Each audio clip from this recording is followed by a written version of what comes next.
Para nós é um prazer poder ter conosco aqui esta noite o pastor Neil Barreto.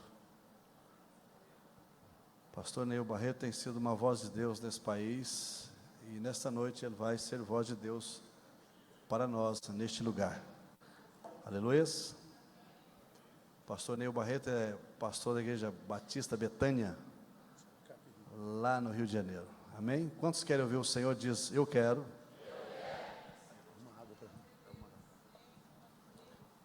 Aleluia. Boa noite, meus amados. Graça e paz da parte do Senhor. Amém? Uma alegria estar com os irmãos nessa data tão festiva, quando os irmãos alcançam a maioridade, não é? A responsabilidade agora é maior. Até aqui foi a adolescência, daqui para frente a gente já responde diante da justiça pelos nossos atos, não é? 18 anos, já é adulto. Então a responsabilidade da igreja é bem maior. Eu espero que nessa fase adulta vocês sejam ainda uma igreja muito mais influente, mais abençoadora, que sinaliza o reino de Deus em Goiânia, esse estado lindo e abençoado que Deus deu a vocês. Amém? Vamos orar, antes da gente ler a palavra? Pai, nós te louvamos por essa noite e te agradecemos porque nos trouxestes aqui debaixo da sua graça, debaixo da sua misericórdia, da sua bondade. Te louvamos pelo privilégio de te adorar, te bendizer, exaltar o teu nome pelo que tu és. E obrigado porque sabemos indubitavelmente que tu vais liberar a tua palavra para o nosso coração nessa noite. Que a tua palavra seja uma palavra que nós precisemos ouvir e não só uma palavra que nós queiramos ouvir. Que a tua palavra traga reflexão sobre a nossa própria existência e que tipo de crente e igreja temos sido no caminho. E que depois dessa palavra nós saímos daqui melhores discípulos de Jesus, saímos daqui uma melhor igreja, saímos daqui melhores cidadãos, pais, mães, filhos e família. Usa teu servo, que a tua palavra nos abençoe nessa noite, no nome de Jesus. Amém. Glória a Deus. Queria convidá-los a abrir sua Bíblia em João capítulo 8. Livro de João, Evangelho de João capítulo 8. É um texto bastante conhecido, queria convidá-los a ficar em pé mais uma vezinha, em referência ao Deus dessa palavra.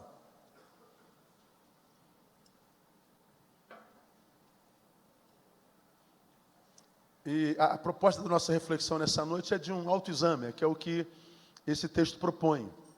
Um autoexame, como quem está querendo obedecer o mandamento de Jesus que diz, examine-se, pois, o homem a si mesmo. Né?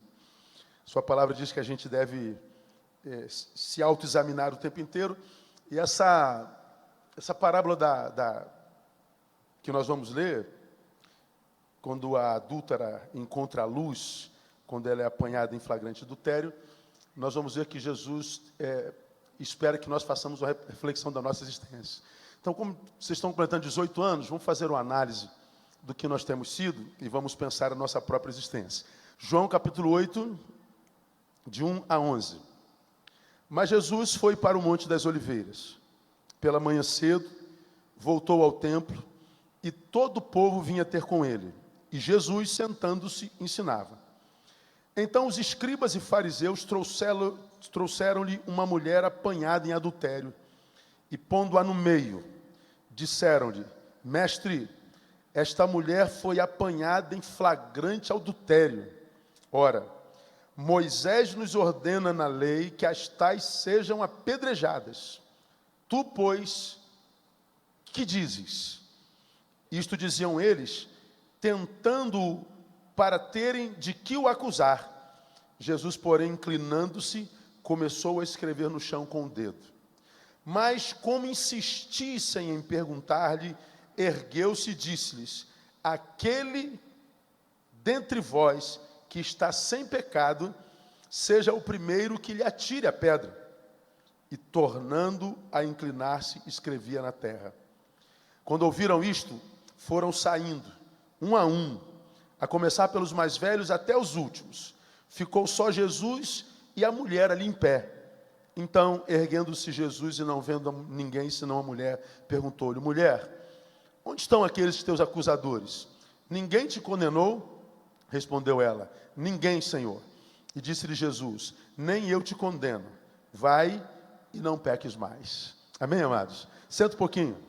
Vamos pensar comigo sobre esse texto e me empresta no seu cérebro agora nesses próximos minutos. Esse texto está na Bíblia desde que a Bíblia é Bíblia, né? E eu acho que eu tenho uns 10 sermões nesse texto aí, ou mais. Mas nessa oportunidade, a imagem que me chamou a atenção nesse texto, se a gente estivesse pintando esse quadro, né?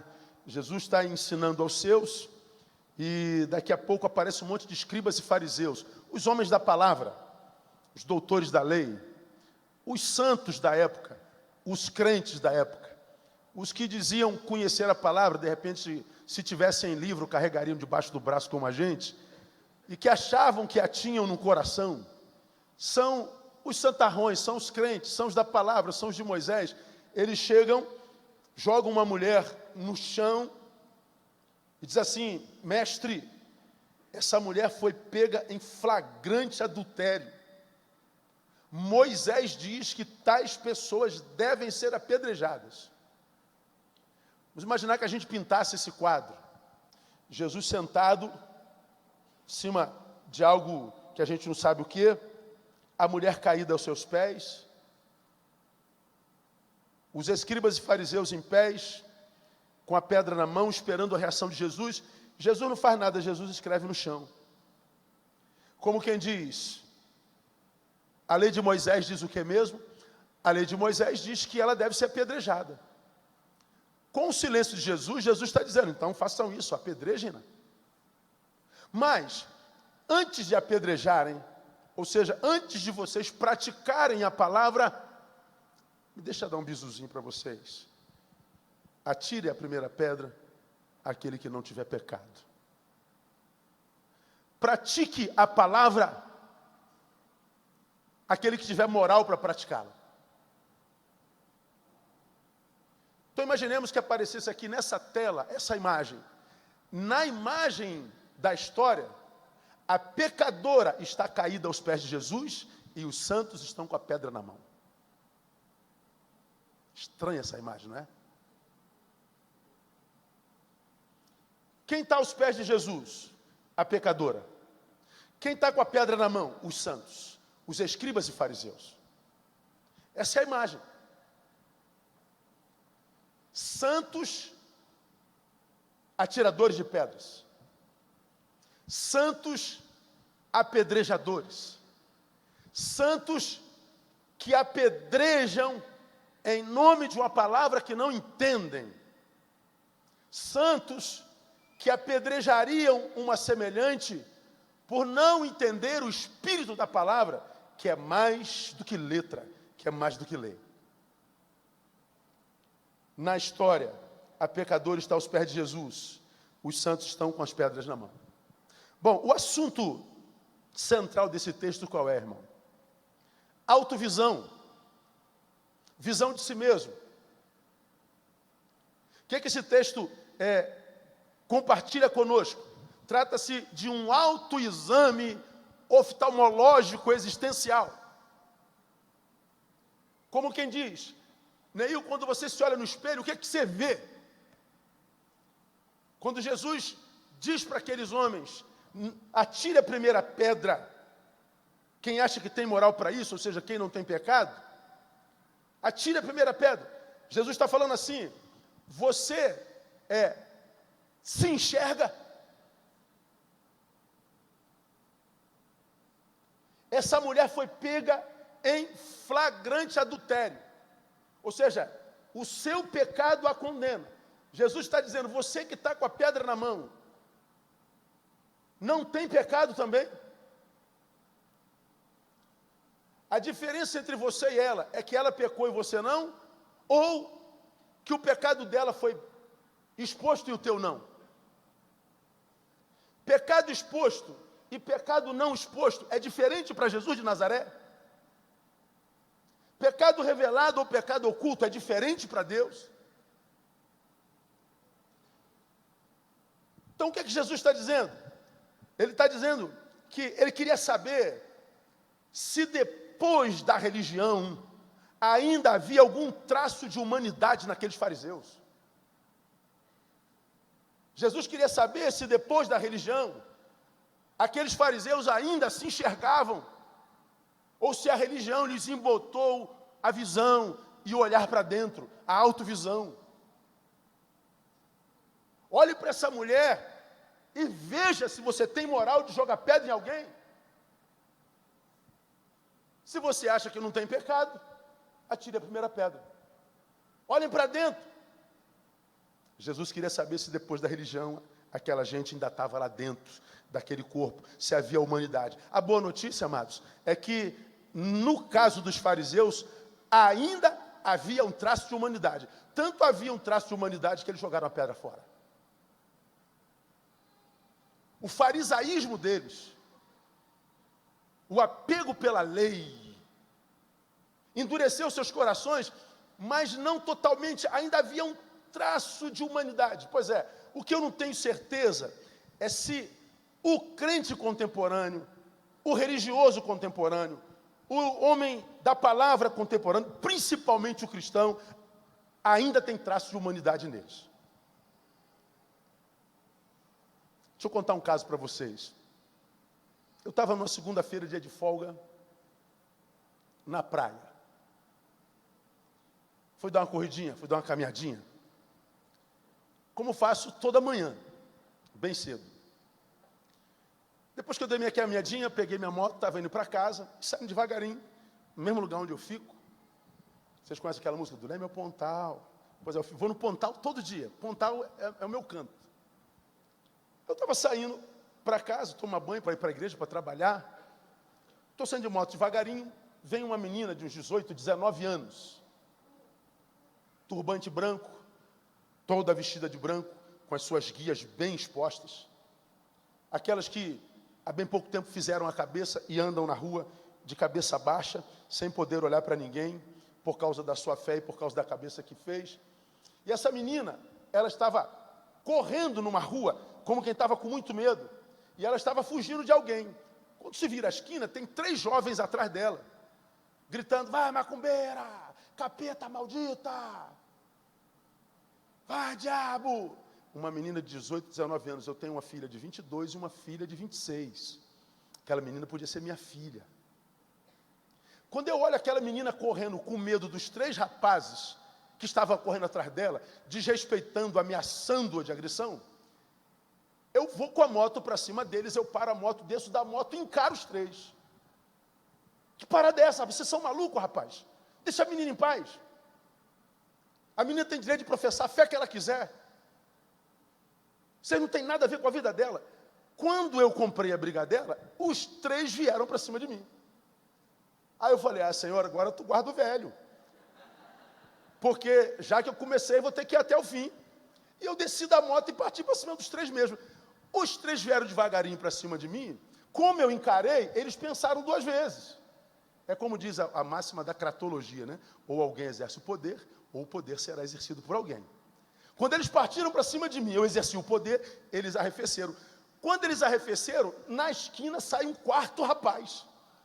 Eu falei: agora vai ficar ruim mesmo para mim, agora o bicho pegou. Só que quando o 4º rapaz vem, o 4º rapaz fala assim: pastor Neil. Eu falei: ele me conhece. Não é hoje que eu levo surra, não é? Os caras botaram a mão na cabeça e falaram: o senhor é o pastor Neil? Eu falei: sou o pastor Neil. Espera aí, vocês me conhecem de onde? Nós somos evangélicos, pastor. Não, espera aí. Vocês são evangélicos. Estão perseguindo essa menina, escorraçando essa menina, desrespeitando essa menina, apedrejando a moral e a fé dessa menina.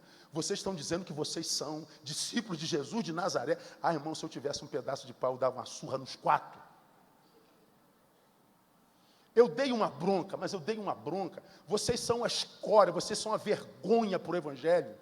Vocês não entenderam nada da palavra de Deus. Vocês não entenderam? Vocês imaginam Jesus correndo atrás de uma filha, humilhando desse jeito? A menina estava parada, ela ficou estatizada. Eles pediram perdão, foram embora. Eu abracei: menino, quero te pedir perdão. Eles são da minha fé, mas não representam a minha fé. O Jesus que a gente crê não apedrejaria você, abraçaria você e daria abrigo. Muito obrigado, moço, muito obrigado. Para onde que você está indo?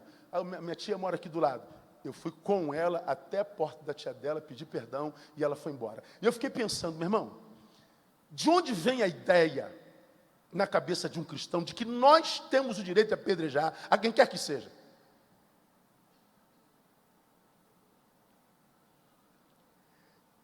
Essa geração, a nossa, falo com tristeza, se tornou uma geração de apedrejadores, ou seja, uma geração que não enxerga seus próprios pecados. É só você entrar na rede social. Você vê como é que são os comentários de alguém que viu uma publicação com a qual não concorda. Começam os apedrejamentos. Verme, maldito, falso, diabrado. As redes se tornaram o lugar dos apedrejamentos coletivos.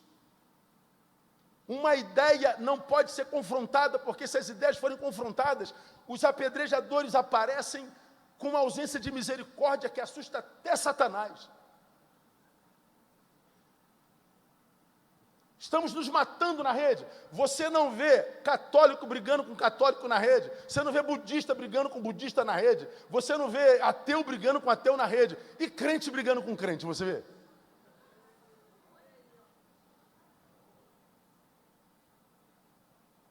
Nós somos uma vergonha. Uma intromissão na vida alheia sem precedentes. Aconteceu essa semana o caso da cantora que foi descoberta viciada em maconha. Porque o namorado crente gravou um áudio dela e botou na rede.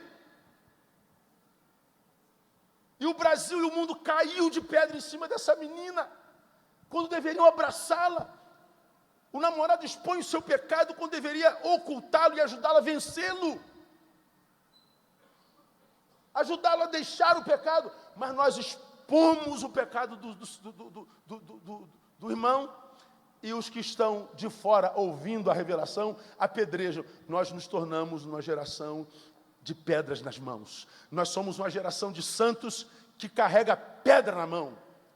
Nós somos uma geração de santos, de apedrejadores. Essa geração, eu falo com muita tristeza, se tornou uma geração de apedrejadores, ou seja, uma geração que não enxerga seu próprio pecado. Porque à luz do princípio desse exposto da mulher adulta, Jesus está dizendo, olha, por que você vai apedrejar alguém que é alguém que cometeu um pecado diferente do seu, mas é pecadora como você? Nós voltamos para a palavra e nós vemos Jesus, a palavra de Jesus dizendo, misericórdia quero. Eu não quero que meus discípulos carreguem pedras nas mãos.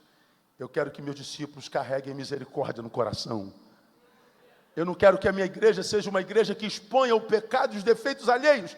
Eu quero que a minha igreja seja uma igreja que perdoe esses pecados no amor de Jesus e faça a religação do pecador com aquele que morreu pelos seus pecados. Mas hoje nós vemos muito mais crentes com pedra na mão do que com misericórdia no coração. Quando Jesus confronta os fariseus, se você não tem pecado, atire a primeira pedra. Ele está querendo saber, ainda há um ser humano aí dentro depois da tua religião, depois da tua fé, ainda há humanidade dentro desse religioso frio, sequestrado pela lei sem misericórdia. Jesus está dizendo, a nossa religião tem o poder de desumanizar-nos. Tem o poder de fazer de nós, seres humanos, piores. Por que eu digo isso, irmão? Porque só quem não enxerga seu próprio pecado pega em pedras para atirar em seu semelhante. Só quem não conhece seu pecado atira pedra. A pergunta para a nossa reflexão nessa noite é, ainda há alguém aí dentro, depois da sua conversão? Ainda há humanidade, depois que você abraçou sua fé? Quando Goiânia olha para renascer, Goiânia vê uma comunidade de religiosos ou uma comunidade da graça e da misericórdia? Essa pequena jovem na qual vocês se transformaram com 18 aninhos, é a comunidade da graça ou é a comunidade dos apedrejadores? Essa resposta interessa a Jesus, e essa resposta que ele queria extrair dos fariseus. Neles, mesmo neles, Jesus encontra traços de humanidade. E o que ele quer saber é se a graça que ele verteu sobre nós a partir do sangue restaurou nossa humanidade ou só mudou nossa religião. Vou dar um trabalho para casa para vocês. Se você se interessar, entra no Google e pesca lá dados sobre intolerância religiosa no Brasil e veja quantas acusações de intolerância religiosa nós temos no Brasil até 2016. Veja quem sofre a agressão e, pasme, veja quem é o agressor hoje. E morra de vergonha. De cada 10 denúncias de agressão por intolerância religiosa, 8 são contra crentes. E eu fico perguntando, meu Deus, que tipo de fé nós temos no Cristo? Que tipo de discípulo nós temos gerado nas nossas igrejas? Que tipo de gente tem sido gerada na fé que a gente diz ser de Deus? Porque nos fariseus estavam as pedras. Quem estava aos pés de Jesus eram os pecadores. Jesus está dizendo, se vocês santos se acham melhores que pecadores, matem esse pecador. Mas, quando eles não matam o pecador, ele está dizendo, não, nós não somos igual a essa pecadora, nós somos piores. Porque ela peca porque é pecadora, e nós somos santos e cometemos os mesmos pecados. O que ele quer de nós é misericórdia, meu irmão. Agora, como é que Jesus faz para saber se nós ainda existimos em nós? Saber se depois da minha fé, Neil, depois que você virou Bíblia, depois que você virou pastor, Neil, depois que você virou religioso, há um Neil saudável ainda em você, que olha o pecador com misericórdia, com a mesma misericórdia com a qual Jesus te olhou?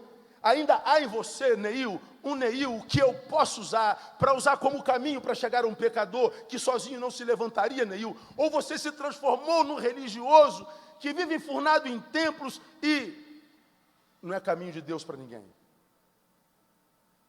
Que tipo de gente é você, Neil? É o que Jesus quer saber de nós. Essa noite é uma boa noite para reflexão. Como Jesus faz para saber se nós ainda existimos em nós depois da nossa conversão? Primeiro, a partir da forma como nós tratamos um semelhante que pensa diferente de nós. Escute você que de repente está aqui e está frustrado com Deus, decepcionado com Deus, porque você está na igreja todo dia, porque você vem à igreja todo dia, e você ora, e parece que Deus não responde a tua oração, você busca, parece que a tua vida não muda, você faz campanha, a tua vida não evolui, você dizima, mas você não vê frutos da sua semeadura, você que está na igreja todo dia, mas lá no fundo tem um quê de frustração com Deus? Por quê? Porque você acredita que Deus te abençoaria a partir da tua frequência ao templo, mas Deus está dizendo, não, eu te abençoo a partir da forma como você trata um semelhante que pensa diferente de você.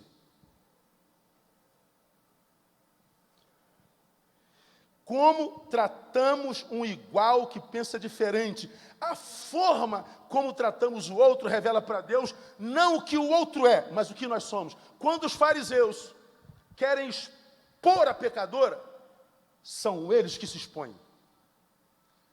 Quando eles imaginam que vão revelar o pecado da adúltera, revelam a sua própria hipocrisia. Porque Jesus trata os que se dizem seus pela forma como eles tratam os que são iguais e que pensam diferente da gente. Eu acho isso maravilhoso. Se por causa da diferença que nos separa, eu maltrato um igual, então revelo para Deus que a minha visão não é de reino, é humana, e por que não dizer diabólica? Por quê? Porque valorizo mais a ideia do sujeito, a ideologia do sujeito, do que o sujeito da ideologia. Eu valorizo mais a imagem do sujeito do que o sujeito da imagem. E se a imagem do sujeito vale mais do que o sujeito da imagem, então quem está doente sou eu. Conto uma experiência para vocês, outra. Sou motociclista, quem me acompanha sabe disso. Estou em moto desde 17 anos, eu tenho 51. Faz a soma aí, 30 e alguns anos. Tem um motoclube na minha igreja com 200 membros. Uma vez eu cheguei de Uberlândia para pregar numa igreja lá em Olaria, no Rio de Janeiro, pastor João. Eu estava de moto. Falei, cara, não vai dar tempo de ir em casa tomar banho, vou de moto mesmo. Só que eu estava de roupa de couro, tudo preto, igual aqui. Só que eu estava de couro, colete, com colete do motoclube, capacete, barba por fazer. E eu falei, vou direto para a igreja, prego assim mesmo. Cheguei com a minha moto, uma moto preta fosca, uma Fat Boy 1.600 cilindradas, com um guidão chamado seca-sovaco, aquele guidão que vem aqui em cima assim, barulhenta. Bate eu no estacionamento da igreja. Quando eu bato no estacionamento da igreja, o cara do estacionamento entra na frente da porta e fala, peraí, onde é que você pensa que vai? Falei, pô, brother, eu vou na igreja. Ele olhou assim para mim, de cima a baixo, como quem diz, ó, tem cara de bandido, deve assaltar a igreja, e não vai entrar não. Hoje eu estou de plano, esse cara não vai entrar não, você não pode botar a moto aqui dentro não. Falei, mas por que eu não posso, irmão? Você não vai botar a moto aqui dentro. O que você quer aqui hoje, cara? Eu estou de capacete. Cara, eu vou na igreja, irmão. Não, você não vai botar a moto aqui não. Você desculpa, pode ir. Falei, eu não posso botar a moto aí dentro, não posso. Aí o que eu fiz? Eu dei uma resinha e botei na calçada da igreja. Ele foi lá na calçada da igreja, não, aqui não. Na calçada você não pode estacionar, não. Falei, mas por que não, cara? Você não vai estacionar porque eu não quero, cara. Tá bom. Eu peguei a moto, desci e fui para o outro lado da rua, botei na calçada do outro lado da rua. Tirei meu capacete, de costa para ele. Peguei minha Bíblia, que é um iPad, de dentro do alforge. Botei minha Bíblia debaixo do braço, prendi meu capacete e vou entrando na porta da igreja, não do estacionamento da igreja. Ele não me conhecia.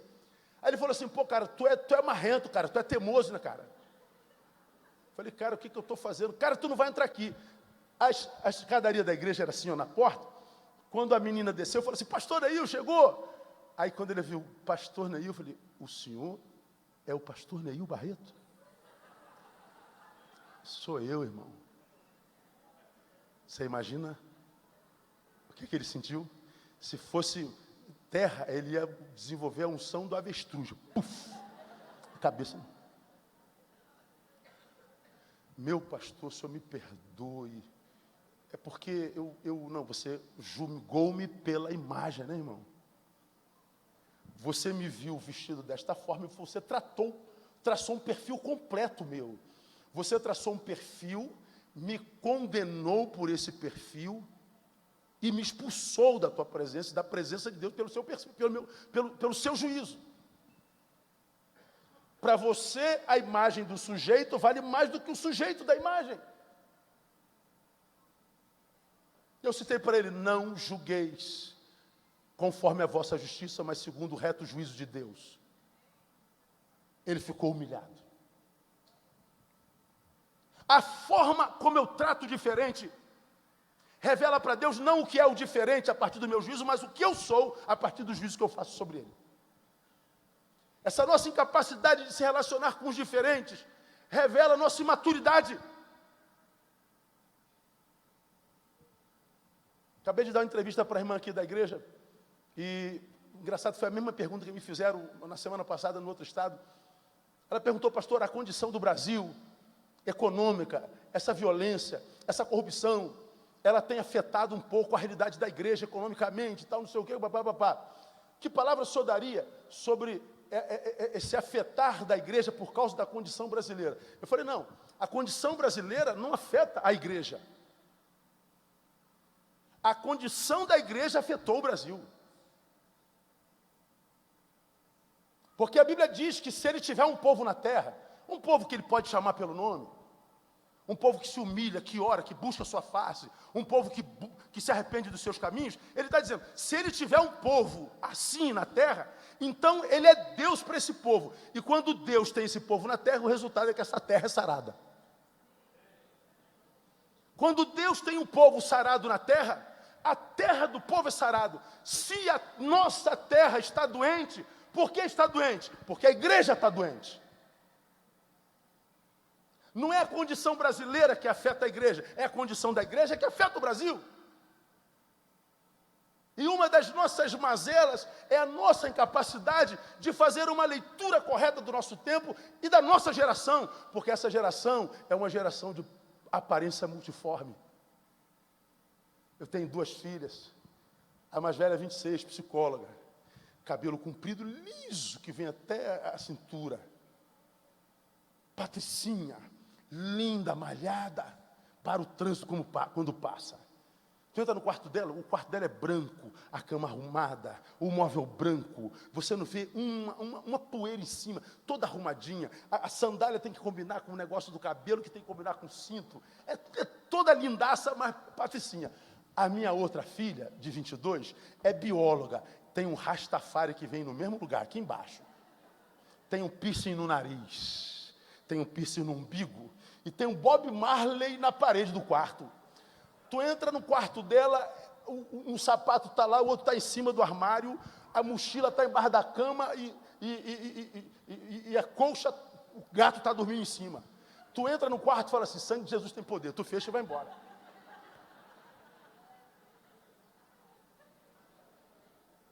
Aí eu brinco assim, meu Deus, nem parecem que saíram do mesmo buraco, do mesmo útero. Mas eu nunca vi 2 irmãs tão amigas, tão parceiras, tão apaixonadas, que respeitam a sua diferença, porque uma pessoa que se descobre, não faz de si referência e padrão para a vida de um outro que ainda não se descobriu. Quando Jesus nos alcança com a sua graça, não faz da minha vida, ou do meu estilo, ou da minha indumentária, um padrão para todos. Por isso a graça é multiforme. Por isso que a graça é Por que a graça é multiforme? Porque multiformes são as formas de ser. A graça para todo mundo. Então, como igreja, nós precisamos amadurecer para levar essa graça a gente que é completamente diferente da gente. Nosso papel não é apedrejar o diferente, é abraçar o diferente. Isso é maturidade. Agora, o que acontece com os fariseus? Os fariseus traçam um perfil a partir da imagem e apedrejam. Alguns dos fariseus viriam, Thaís, minha filha, isso é maconheiro, no mínimo. Isso está endemoniada. Eu nunca vi um ser humano que consegue abraçar todo tipo de gente, do velho ao bebê. Amada por tudo e por todos. Ela consegue cativar o coração de todo mundo. Na sua simplicidade, na sua sabedoria, na sua humildade. Que geração é essa que vive com pedras predejando todo mundo? Que não pode descobrir o pecado de ninguém, que queima na fogueira da rede social, que apedreja na praça pública do Facebook. Que santos somos nós, que vivemos acusando pecados e andamos com pedra nas mãos.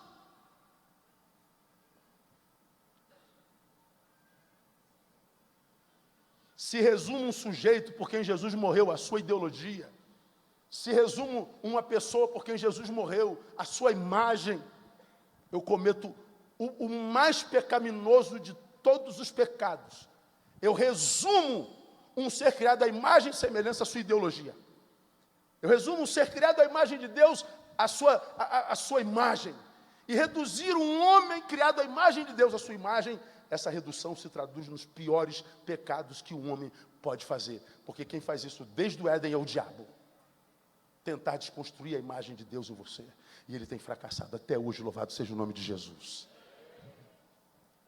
Quando eu trato um diferente, um igual que pensa diferente, um igual que se veste diferente, um igual que crê diferente, quem é revelado não é aquele a que eu aponto, sou eu que apontei. Ele sabe quem eu sou a partir do que eu carrego na mão e o que eu carrego no coração. Eu tenho um sermão rodando nas redes, escutem depois, que eu falo sobre abutres. Cadáver e abutres, pois onde estiver o cadáver, ali se juntarão os abutres. Jesus de Nazaré. Cadáver é toma, caído. Aí você diz, tem um cadáver, tem uma pessoa cujo pecado foi revelado, está caída. Tem uma pessoa cujo vício foi revelado, está caído. Tem uma pessoa cuja o erro foi exposto, está caído. Pois bem, está lá caído, todo mundo está vendo. Só que a revelação dessa palavra de Jesus não é sobre o caído, é sobre quem é abutre. Jesus sabe quem é abutre ou não a partir da forma como lida com o caído. Como é que você trata o cadáver? Como é que você trata o caído? Você lhe estende a mão? Você lhe dá a segunda chance? Você lhe libera uma palavra de graça? Ou você diz, nunca me enganou? Sempre soube. Bem feito. Hipócrita. A forma como você trata o caído revela quem você é, se abutre ou não. E aí, se eu, por causa da forma como trato o caído, sou revelado a Deus como abutre, o abutre se alimenta de morte, é ave de rapina, e Deus não é Deus de mortos. Por isso há tantos crentes que têm Deus na boca, mas não tem na vida, não tem na família. Conhecem a lei, mas não o seu espírito. Eu oro ao Senhor para que um dia levante nesse país uma igreja que olhe para a sua cidade, que olhe para a sua rua, que olhe para o seu país, mas olha com um olhar de misericórdia, olhar de graça, que olhe essa desgraça toda que está sendo exposta na mídia, e ao invés de pegar mais uma pedra para apedrejar o corrupto, o presidente corrupto, a presidenta corrupta, o deputado corrupto, de lançar mais palavra maldita, diga, Deus, tenha misericórdia de nós. Deus, esse homem que está sendo apedrejado é alguém por quem eu clamo. Visita esse homem na cadeia, muda o seu coração, porque esse homem tem competência administrativa. Se o senhor curar a corrupção dele, ele pode ajudar a sarar o Brasil. Mas não, nós não intercedemos pelos corruptos, nós queremos que eles morram.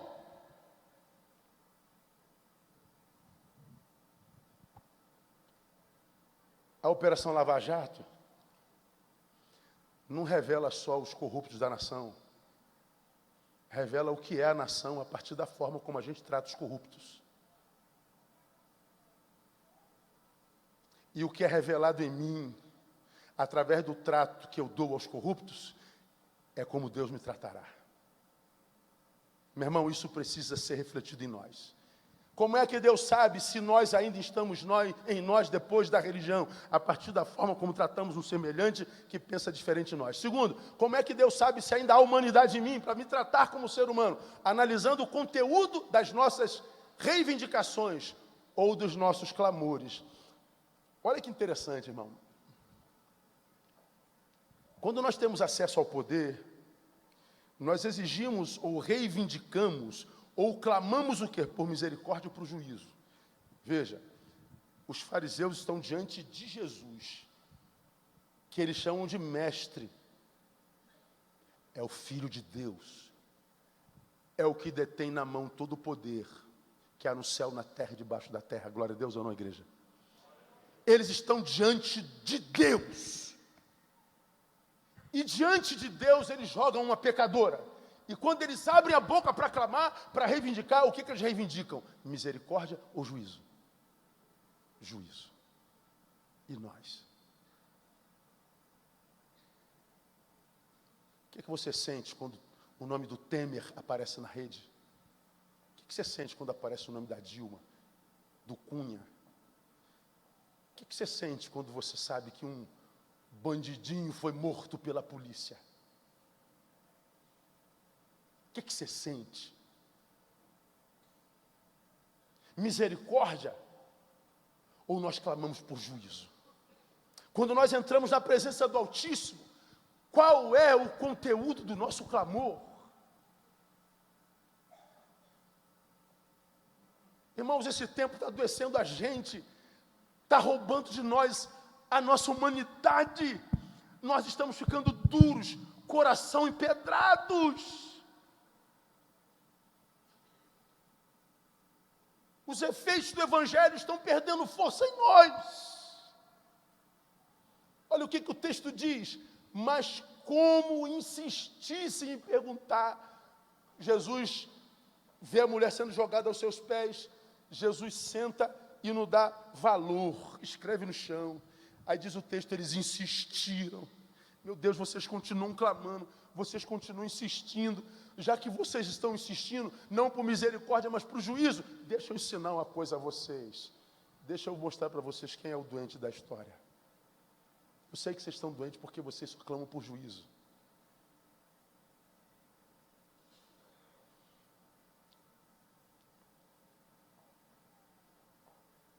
E como insistir sem perguntar? O que desejavam com sua existência? Punição. Puna a pecadora. Se não o fizer, Jesus, entenderemos que você é um com ela, um pecador. Eles queriam pegar em Jesus no erro. Aí Jesus dá uma lição linda. Deixa eu falar para você como é que eu leio esse texto. Digo eu, não o Senhor, né? Ele joga uma mulher no chão. A lei diz que tem que apedrejar. Jesus não faz nada. Bom, se tem que apedrejar, apedreja. Mas, se não tiver pecado, tira a primeira pedra. É muito simples. Para um hipócrita, ouvir isso aqui, ó. Quem não tiver pecado, tira a primeira pedra. Porque ele é hipócrita, ele apedrejaria. Se fosse hoje, essa mulher morreria apedrejada. Os crentes a matariam. Os fariseus, ao serem confrontados, quem não tiver pecado, tira a primeira pedra, vai embora. Eu não creio que tenha sido assim tão simples. Sabe como é que eu entendo esse texto? Quando Jesus pergunta quem não tiver pecado, com ela. Ela era uma adúltera. Ela era uma mulher da vida. Na minha concepção, quando Jesus pergunta e confronta eles, vocês nunca pecaram com ela. Sabe como eu imagino? Ela está aqui, ó, humilhada. Quando Jesus pergunta quem não pecou com ela, levanta os olhos assim, olha dentro dos olhos deles, como quem diz assim, diz que você não esteve na minha cama, seu fariseu. Diz que você não foi um comigo. Diga que você não cometeu o mesmo pecado que eu. Baixaram a cabeça e saíram. De modo que quando um pretenso santo quer acabar com um pecador, ele só quer quebrar o espelho. Porque quando olha para o pecador, se lembra do seu próprio pecado. Pense comigo. Quando você escuta assim nas rodinhas de crente, ô, Daniel, está sabendo do pastor fulano? Caiu. Quando a gente diz que um crente caiu, para os evangélicos só se cai de um pecado. Qual é o pecado? Me digam vocês. Adultério sexual. E o mentiroso não está caído? O maledicente? O que promove dissensão entre irmãos? E o que inventa história sobre o líder?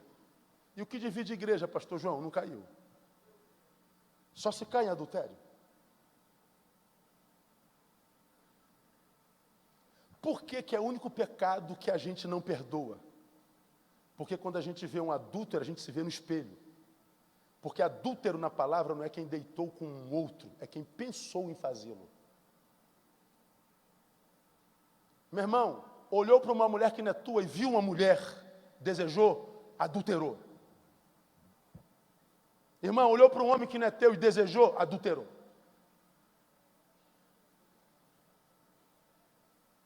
Quem de vocês não é igual a ela?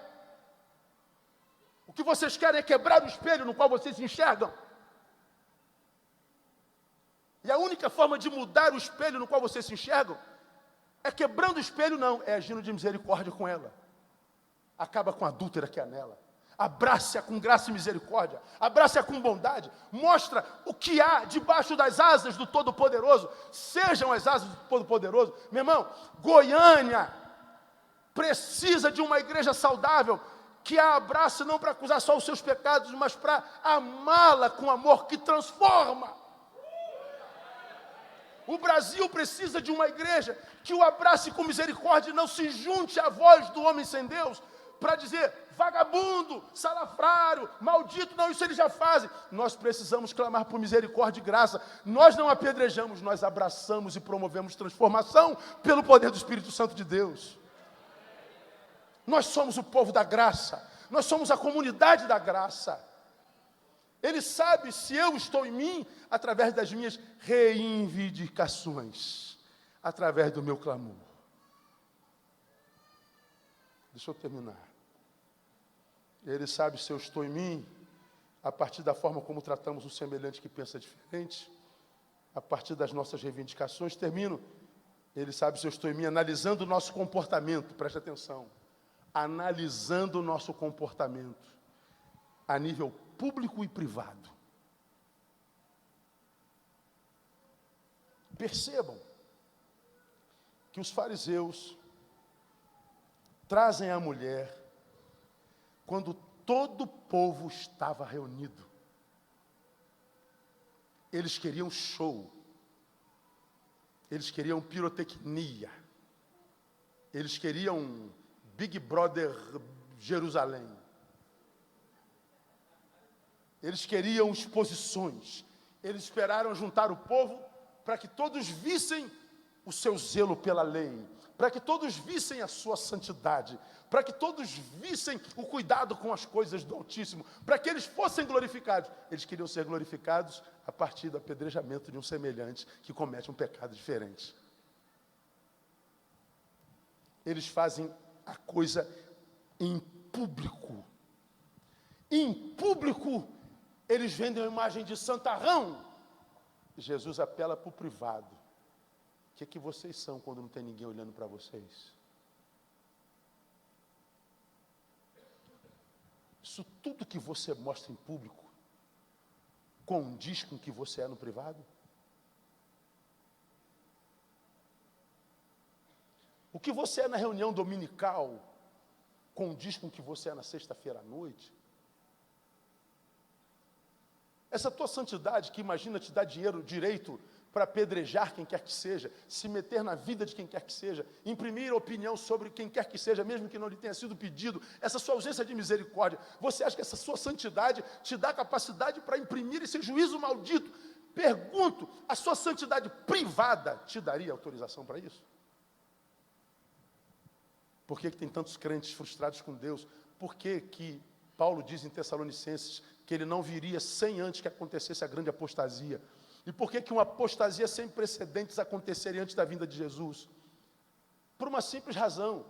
Porque viveríamos um boom numérico no tempo do fim, mas seria um boom numérico de gente que não vinha a Jesus por causa dele, mas vinha a Jesus por causa de si mesmo. Ou seja, eu venho a Deus não por causa dele, eu venho a Deus por causa de mim. Uma necessidade minha me empurra a ti. Como quem se aproxima de Deus por causa de si não encontra Deus, ele não permanece em Deus. Ele apostata. Ele está dizendo, haverá uma apostasia sem precedentes, porque não seríamos uma comunidade de adoradores e nem de discípulos, seríamos uma comunidade de consumidores. E os consumidores se frustrariam com Deus e o abandonariam. E por que os consumidores abandonam a Deus? Porque eles acreditam que Deus nos abençoa em função daquilo que nós somos no culto, em função daquilo que nós somos em público. Não! Deus nos abençoa em função daquilo que a gente é quando não tem ninguém olhando para nós. O que você é quando não tem ninguém olhando para você? O que o senhor é, pastor Neil? Quando você é só Neil sozinho, quando você está só com os seus pensamentos, com a sua sexualidade, com os seus negócios, com os seus desejos, o que é você, Neil? Pois é, o que você é no privado, Neil, é com o qual Deus se relaciona. Não é com o Neil, ungidão do púlpito, conhecidão do púlpito. Como é que Deus sabe se a humanidade em mim depois da minha religião? Analisando o comportamento a nível público e privado. Somos os mesmos? Ou somos os mesmos nas duas dimensões? Quer saber se santo você é ou não? Veja a distância que está o ser público do privado. Quanto mais distante o público do privado, mais carnal nós somos. Quanto mais próximo o público do privado, mais santo nós somos. Uma vez eu fui fazer uma visita numa família da minha igreja. Terminei.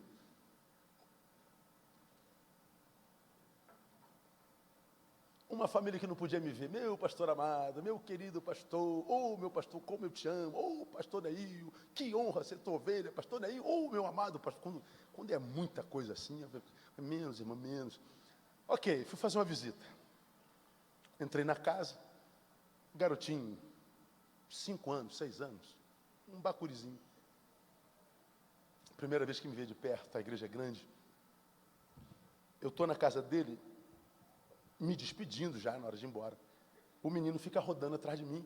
Vamos imaginar que eu sou esse microfone aqui, ó. Eu sou esse microfone aqui, ó. Aí o menino começa a passar ao redor de mim. Eu olhava assim, de cima a baixo. Tal. Eu estou olhando aquele moleque rodando atrás de mim, procurando alguma coisa. Eu falei, o que está vendo? O que você está procurando? Olha o que o garoto falou. Não, pastor, minha mãe falou que o senhor tem 2 caras, eu estou procurando a outra.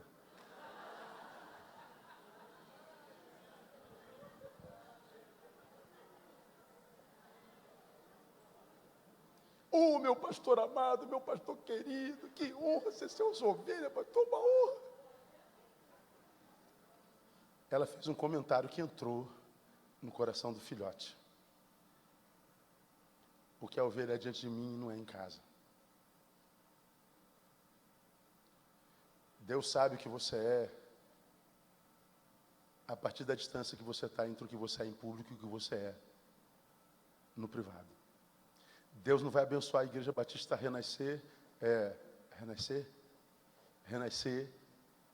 a partir do culto lindo que ela presta, a partir do que ela é na hora do louvor, na hora da adoração, mas no que vocês são quando o culto acaba. Deus não vai abençoá-los à proporção do que vocês são quando o corpo está unido, mas quando o corpo se esquarteja e vai cada membro para o seu canto. Porque se a igreja que se reúne nos templos do Brasil, quando saísse dos templos, vivesse a mesma fé que viviam no templo, o Brasil já estava de cabeça para cima há muito tempo. Nós já teríamos curvado essa nação aos pés do Senhor Jesus. Se é para ele, aplauda forte.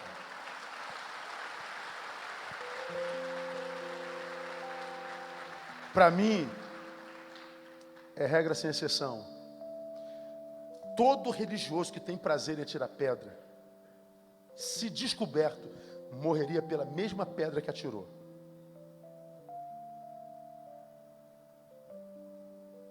Ou seja, só joga pedra quem não se enxerga. Só joga pedra o hipócrita. Santos que atiram pedra não são santos. Santos não atiram pedra. Igreja, parabéns para você. Que Deus lhes dê a graça de nunca pegarem uma pedra na mão, mas que vocês peguem o pão, que vocês peguem o vinho, símbolos do amor, do corpo partido, do sangue vertido, e atirem nas ruas dessa cidade, para que Goiânia conheça que poder não é poder para tirar pedra. O poder é poder para partir o pão. É para saciar famintos. É para curar feridas. Igreja é uma comunidade da graça, é a comunidade da cura. Que Deus faça de vocês essa comunidade. Que todos que adentrarem aqui se sintam em casa, por pior pecador que seja. Que ele não seja discriminado. Que ele seja abraçado. Que ele seja transformado. E quando sai daqui, exerça a mesma misericórdia com a qual que exerceram sobre ele. Graça, paz e misericórdia sobre a vida de vocês nos seus 18 anos. Deus abençoe vocês.